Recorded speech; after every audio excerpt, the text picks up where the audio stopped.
in the moment, I don't want to do them ever. Yeah. But I've learned that a lot of the good things in life are on the other side of that. Choose your struggles, or life will choose the struggles for you.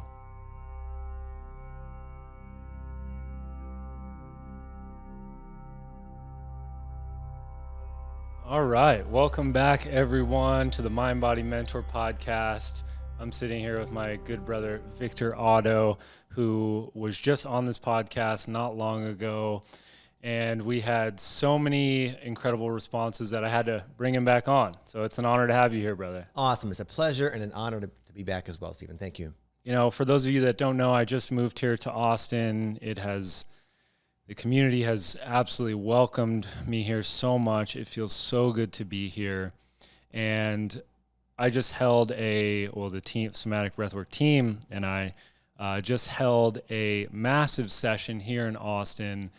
We had about 140 people, and I asked Victor if he wanted to participate as a facilitator, or if he wanted to just receive. And also his wife Patty is a practitioner as well, and they decided to receive for this session. And I definitely want to get into, what was your experience like, and I know some things were coming up before. So what were you feeling at that point?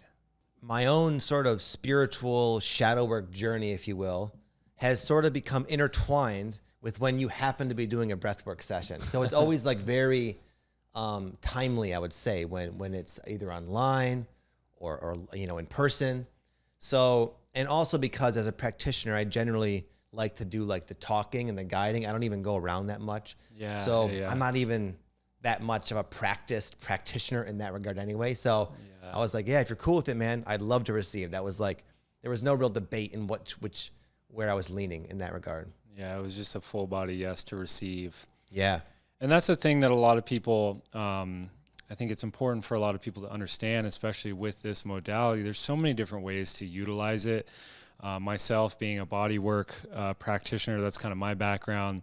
I am very much hands-on touch and working with people and getting around to people. And there's a lot of people that are, their strengths are using their voice and leading and guiding. And so, I know that's your strength, obviously being, a YouTuber, and everyone has their strengths and their weaknesses. And some people gravitate towards hands-on touch and being very kinesthetic. And some people gravitate towards, being very verbal or auditory. It's interesting that you say that, it's been very timely as far as your own shadow work. If you don't mind sharing, like what are you currently moving through, brother? So one of the things I've been doing over the past couple of months is microdosing. Yeah. And that seems to have kind of accelerated my own, spiritual growth, I would say, on many levels. And one of the themes that's been coming up for me leading into the breath work is something that's actually been happening in my daily life. It's with my daughter, Maya. She's 12, almost 13, and she's my oldest child.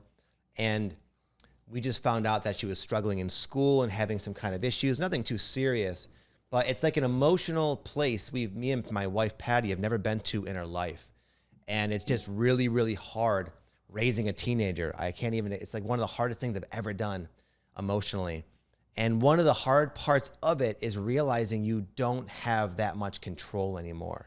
So that's kind of, I would say, an external reflection of what's been coming up for me is like just letting go of control and finding safety within myself that's not dependent on like what's going on in life. And as I've been kind of wrestling with that theme and, playing out in my life, coming up in my body, coming up in my dreams, it's kind of leading to maybe some of the core reasons within myself that I don't trust life, that I don't let go, that I don't, that I can't just be at peace with where I'm at in my life. And anyway, that was what's kind of was coming up prior to breath work. And the way it was coming up was just, I felt very just uncomfortable and stressed. I wasn't sleeping, worried about my daughter, hoping it's going to be okay.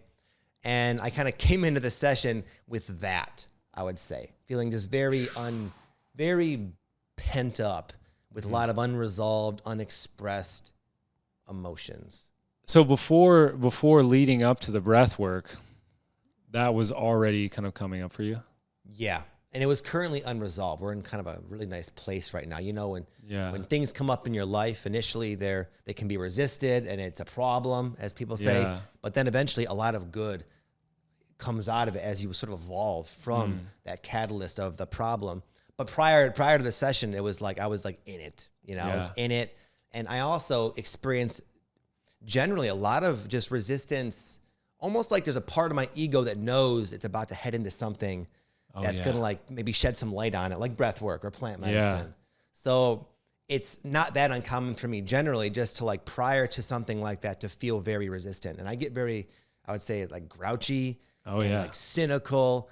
And I was like, I don't want to go. And I was like, babe, we had this talk right before coming in. I was like, how about I just drop you off? How do I just drop you off? I'm going to just go home and I'll Uber home. And one thing I want to sort of just add to this is I started really taking a daily practice, a daily positive habits very seriously many years ago when I tried to start building my business and became an entrepreneur. Yeah. And that was like my motive. I listened to like different podcasts and read books and all these successful people. They got up early, they meditated, they did all these different things. So I said, that's what I'm going to do. And I struggled with like the consistency. I have like a lot, I'll share some of them with you, a lot of daily things I do. And it's not to get anywhere. I just do them because they allow me to be happier throughout the day, more balanced, more conscious. And just, I have a better day when I do these. So they've now become very self-reinforcing. But some of the things I do in particular, I love cold therapy. I wake up every morning and the first thing I do is take a cold shower. Yeah. And then in the evening, I would say maybe 2/3 of the year. I don't do it all through the winter, but I have a cold plunge. I have like a big chest freezer filled with water and ice. I keep it cold. It's like just there's chunks of ice everywhere. And I'll go in and my son will time me. He'll count every 10 seconds. So 10, Dad, 20, 30. I'll do like 2 minutes or so. And that is just profound. It's a big dopamine flush. They say it's like cold water is like nature's natural antidepressant. It's so cool you have your son there too, just like cheering you on. Yeah, and then he'll go in for like, he'll dip his go into his knees for like 10 seconds. And like, I did it, Dad. It's a funny thing we do. That's awesome. Yeah. Another important thing I do is I meditate every day. I do 2 10-minute sessions. Mm-hmm. It's real simple. I just sit up nice and tall and sort of find my inner stillness. And sometimes I'll count mantras. I'll say, I am. But it's not about what I do. It's that I sit with this sort of frequency, this state of being that I've just cultivated over the years. It's like a bliss almost, like a silence. I tune into that 10 minutes twice a day. And that sounds very rigid. Yeah. I look forward to it. And if I don't do it, I'm just much more driven by impulsiveness throughout the day. Seeking of dopamine and just sort of, impulsiveness. When I do these meditations, I can like really be wise about how I navigate my day. Yeah, and I think that starts to develop a level of trust in yourself because like there's so many of us that want to do daily patterns and we'll do it here and there. But if you start to like commit to it and do it over and over and over again, you start to develop that self-trust. One, because I said I'm going to do it, and then you follow through with it, and then you're like, oh, wow, I actually do what I say I'm going to do. And that's how you start to become that person in the world. Yes. I think there's so many different things there as well. But you start to develop that trust in yourself. And obviously, like, your daily, you could call it a ritual or a rhythm. I almost look at it as like playing an instrument, where it's like, you have this daily ritual which actually sets a rhythm, and like each day you set that rhythm, and those rhythms become momentum because you become what you repeatedly do, right? You're not what you do sometimes, but you are what you repeatedly do, and that creates that momentum, and that momentum creates potential energy, and then obviously you can channel that into the different forms of expression that you love. Yeah. Exactly. And I also like that, like you said, it almost like trains you to believe in yourself, trains you to associate yourself with someone who does things that they say they're going to do. And the interesting thing about like a lot of these positive habits, cold plunge, sitting still for 10 minutes, I stand on these like Chinese needle things. Oh, the nail bed. The nail bed. That's gnarly. It's gnarly, bro. Yeah. But all these things are in a sense, in the moment, I don't want to do them ever. Yeah. But I've learned that a lot of the good things in life are on the other side of that. And not to just run from not to have an aversion to challenge. And anyway. Well, there's so much there. Hold on. Sure. We're so driven for pleasure, right? That we kind of avoid pain. Like in our world, we live in a pretty cush world. We're not having to deal with a lot of direct stressful things. And you could even look at breath work like this as something that's not necessarily something fun, but it's challenging. And it's like, choose your stressors, choose your difficult things. Like that's how growth happens. Stress is the number one killer, but stress is also the thing that allows you to grow. And you start to choose your own stressors, choose your own, like cold water. That's a stressor to your system, but you do it over time. You start to grow from that, and you start to see that change, and it becomes a little bit easier every time. Yeah, and these are just almost like you said, building skills. It's like a training for life, because like in my experience anyway, most really profound and rewarding and like soulful things in life are on the other side of going into the cold plunge, or on the other side of the resistance. Yeah. Building a business. I remember you mentioned that you lost your job and you were like lost, and it took probably a lot of like pushing into uncomfortable territory to get to where you are now. We think we want an easy life, and it's like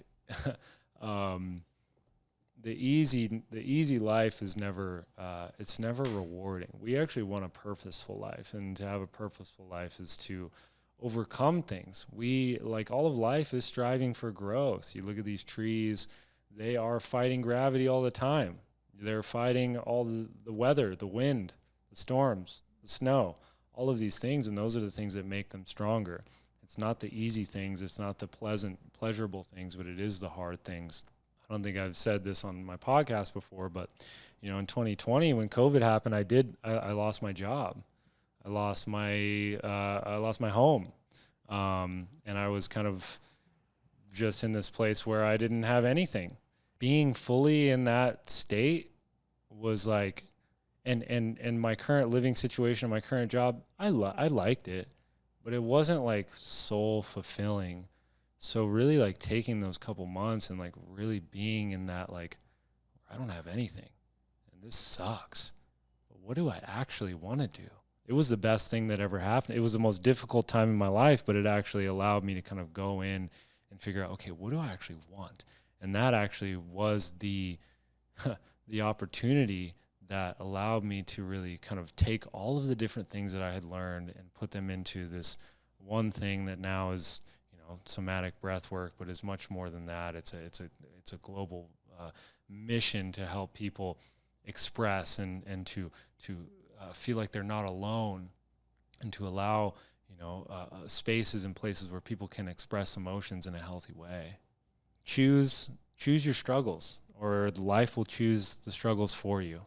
Yeah. Or life will have you struggle in a different way. It's like you could avoid maybe going into the unknown, as you said, building your business. There's a struggle to do that, to go into that, like, you're trying something, you hope it succeeds, you don't know if it's going to. Or you can avoid those situations in life, in relationships and everything, and what you're going to get is like a dull ache of unhappiness. And it's just a chronic state of just almost like depression, unhappiness, unfulfillment. So it's like you said, choose. You go into the tension, there's like an acute challenge, but then you come out on the other side and you're exhilarated. You get to witness yourself growing and evolving, and there's just a satisfaction with that. So it's kind of like polarized. Or you can avoid such situations and just be unhappy. Yeah. Consistently. Yeah, it is the concept of kind of hormetic stressors, where it's like cold plunge is a hormetic stressor. You're stressing your system so that you actually grow from it. Breath work is you're putting your nervous system under a state of stress for our own growth. Like stress, trauma, all of these things are guaranteed, and all of these things are subjective, meaning that what's stressful to you is not stressful. It might not be stressful to me, but it's really, and this is a big mission of mine in the sort of trauma space, where I think everyone's kind of really worried about like re-triggering people and re-traumatizing people. And, you know, that's important. And to be very, very like sensitive and careful with people. But really what this is cultivating resilience. And this resilience as a human is so necessary for our own happiness, for our own growth. And I really appreciate you for being a pillar and someone who's got, you know, a couple years on me.